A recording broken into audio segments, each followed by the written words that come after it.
Hello, welcome. Today's International Women's Day and we'd like to be interviewing a few guests. My name is Hamza Fahmi. And I'm Angad, and today, joining us, we have the principal, Miss Gilchrist. So would you like to just tell the audience a bit about yourself? A bit about myself? Yes, Yeah. thanks. Okay, well, this is my 6th year as principal at Morley Senior High School, so I finally feel like I'm part of the school after 5 years. It's been a fantastic experience, and yeah, look forward to another 5 years at the school. Yeah. So, we'll get to the questions now. First of all, what's your opinion on International Women's Day? Well, I think International Women's Day is a fantastic opportunity to celebrate the wonderful things that women contribute to our world, both socially, economically, educationally, especially in education. Being a female principal is really important for me. It's traditionally been a male-dominated area, and I think female principals are coming into their own. So if we can lead by example and encourage other females to strive to be the top of their profession, that's a great thing to be able to do. And Women's Day is a way of celebrating that. So all women should celebrate.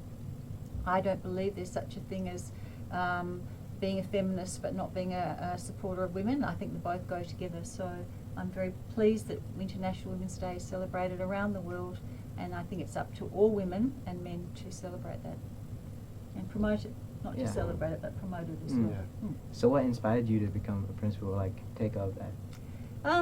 I don't think being a principal was ever my goal when I started in education. I really enjoyed school myself, and so coming back to school as a teacher was quite a natural progression for me. I enjoyed teaching, and I taught in a classroom for some probably 15 to 18 years of my career. And then I wanted to do a little bit of something that might change some bigger aspects of the school rather than my classrooms. And so then I became a head of department, and then the idea of becoming a deputy principal was sort of planted in my psyche, and so I did that job, and I think that's a really, really hard job in lots of ways, but a very rewarding job. And then I guess wanting to stay in the school, because I love being in the school, the only other position really was to become a principal. And so that's how I became a principal after a few attempts at becoming one, and I think it's the best job in the school. And I think one of the reasons it is the best job in the school is because you get to see a lot of the positive things about students and school, and that keeps you wanting to keep working for students. So that's why I am a principal, and I'm happy to be one, but it wasn't really ever my goal, but my goal was to work in education. Yeah, yeah. So, what's your biggest achievement being a female principal? Well, I don't know. I don't know if there's one achievement. I think every day when I walk around in the schoolyard and people greet me with a smile and students greet me with a smile, that's a really important achievement for me, because that means that there is some kind of mutual respect or friendship there. So that's a great achievement for me. I think every year when I see the results that Morley students achieve, whether it's academically, whether it's leadership-wise, whether it's all the wonderful charitable things that students do, when somebody from outside the school compliments the school and the students in the school, to me, I think that's a bit of a personal achievement for me in my little way that I've contributed to that. So they're my achievements, I think, that are the most important. So there's not really one great big achievement, but I think every day that we get through, and we get through well, and we manage to be kind to each other, and I think that's where the achievements come for me. Yeah. What was some obstacles you might have faced leading up to becoming a principal, or even being a principal? I think everyone has obstacles in their lives. I don't believe that the obstacles were specifically gender obstacles. I think there is often a perception that men lead in a certain way and women in a different way, and so sometimes women's leadership styles might not be considered as effective. I've always had a lot of support from people. In fact, the reason that I took on principals or deputy jobs was because other people have said to me, you'd be really good at that, why don't you try that? So it hasn't come from within. So sometimes the obstacles come from within, and that might be a lack of confidence or a lack of really thinking I could do that. So even, for example, one of the questions that I was thinking about was when last year I was nominated for Principal of the Year, one of the first things I felt was, I couldn't understand why I had been nominated. And that's part of this notion that am I good enough? And I think a lot of women often suffer from this notion that am I good enough? You know, am I really deserving of this? It's a bit, they call it the imposter syndrome. Someone's going to find out really that I'm not really that good. But so sometimes the obstacles come from within, and the way that I get over that is I have some very strong female colleagues who support me and mentor me, and so they help me get over that. So I think the obstacles for me have mainly been from within and not necessarily external obstacles. And certainly I wouldn't say so much because of a female, or because of it's a gender thing. Yes, so congratulations on you becoming a principal finalist. Could you just elaborate a little more about that? Yeah, sure. So I was very overwhelmed, and I was obviously it's a kind thing for people to have done. So I was actually nominated by some people in the school. So that was a really fantastic recognition of some of the work that I've done here. But I think for me, and I found it a little bit embarrassing in a way, because I'm not really somebody who likes to be the centre of attention. But for me, it was really an opportunity for me to promote the school, because it was really about Morley, I think, more than me. So I saw it as a really positive thing, and as much as possible to try to show people that the only reason that I'm in this position is because the staff that I work with and the students at the school allow me to do some of the good things that have been going on in the last 5 years. So it was a great opportunity to demonstrate how good the school, showcase the school, if you like. That's how I see it. Not more than about me. So, do you have any advice for younger viewers watching, like younger girls? Well, I think you just have to try to be confident. We are all different, and trying to copy someone else is probably the last thing that you want to do, and that's something that I've learned. One of the things I learned along the way is we're all different. We all have leadership opportunities, and we all have leadership potential, but we've got to recognise our own style and stay true to it, and have a moral purpose. Why do you want to be a leader? And once you recognise that, then you can work with that understanding. Young girls, especially, you've got a great future ahead of you, but you need to be strong. You need to be not persuaded by things that are unnecessary, and not let people put you down. Actually just be strong, not be loud, but have a really strong voice and a loud voice to say, actually I can do this and I want to do that, and there's nothing that you can't do in terms of because you're a female.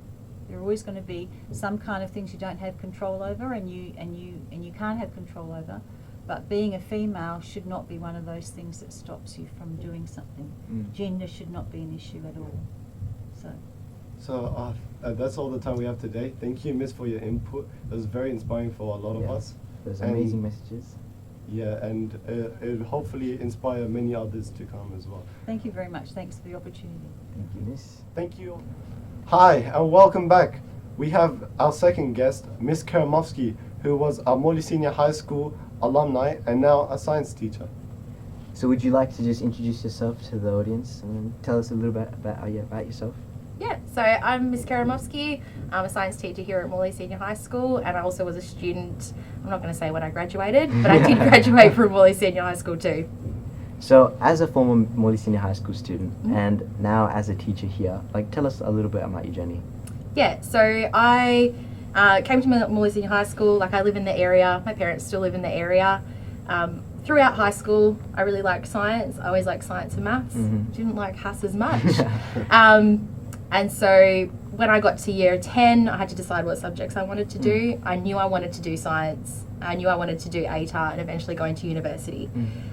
So in year 11, I picked 6 TE subjects, which are now 6 ATAR subjects, which I didn't enjoy doing 6. And then I ended up dropping 1 to just do 5 TE subjects. And eventually I finished year 12, I went to university and I did a Bachelor of Science majoring in animal science. So in that degree I got to do, it was a bit more like animal production systems, so a bit of agriculture, but I also picked lots of units that were more conservation based, because I always loved biology. It was always my favourite. I did think about being a vet, but I didn't want to put animals down, I didn't want to become a vet. I also, as some of my students will know, I don't have the steadiest of hands, so surgery was probably not going to be an option. So I did my Bachelor of Science. In my 4th year, I completed a thesis project as well. So I got to go out into the bushland down south, and I put radio transmitters on bobtail lizards and had a big TV antenna, and I followed them around in a bush basically for an entire summer, which was really good. It was really fun doing actual scientific research, which I got to do as part of my university degree. When I completed my degree, unfortunately there weren't a lot of job opportunities for recent graduates in my science field that I'd studied in, and also lots of people studied it, so it was very competitive. So I took a year off and just continued working my casual job. And then eventually I went and did my teaching degree. So I did a DipEd, a Diploma of Education, which at the time was a 1-year degree. I did some pracs, found I actually really enjoyed teaching. I was a bit unsure before I started, and then I worked some jobs doing relief at a couple schools, and eventually I got a call from Mr. James at the time, who was the head of science, who called me up because I was taking over for Miss Bennett, who was going on maternity leave, and she was my year 12 biology teacher as well, so I took over for her, which was a bit of like a cyclic moment.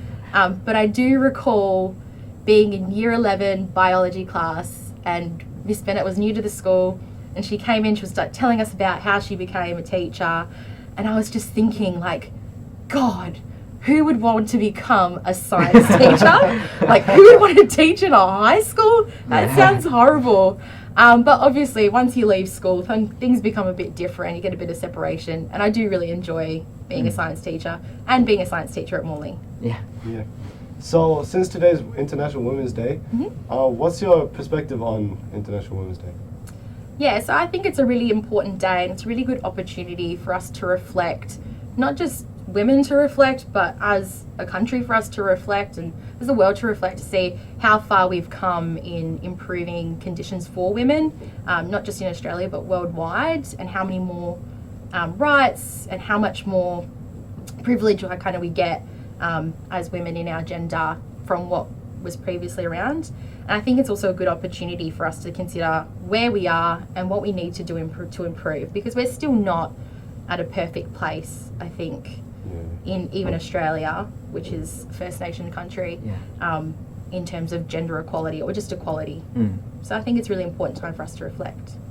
So would you like to share a women's empowering moment that inspired you or helped you out in a time that you needed? So when I first saw the question, I just thought, what's a moment that's recently stood out to me as a really women, let's go. And I think it was when Grace Tame went to the Prime Minister's house as she was finishing her reign as the Australian of the Year. And when she met Scott Morrison, she didn't smile at him.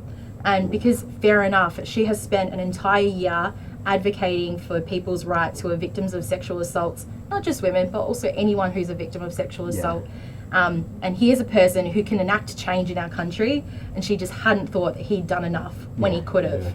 So I think it was really strong moment for women and people who are victims of sexual assault to stand up and be like, what we're doing is not right. We are not at a point as a country where we're addressing this issue in the appropriate way. Yeah.